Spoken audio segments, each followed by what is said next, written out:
علیہ السلام کے جسم مبارک پر ضربے لگاتا رہا۔ اس بدبخت نے امام حسین علیہ السلام کی گردن پر 13 ضربیں لگائیں۔ پھر ظالموں نے آپ کی لاش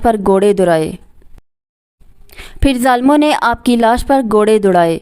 کسی نے زین العابدین سے پوچھا کہ یا امام، جب پہلی دفعہ خیموں میں آگ لگی تو کس طرح خیموں سے باہر نکلے تھے؟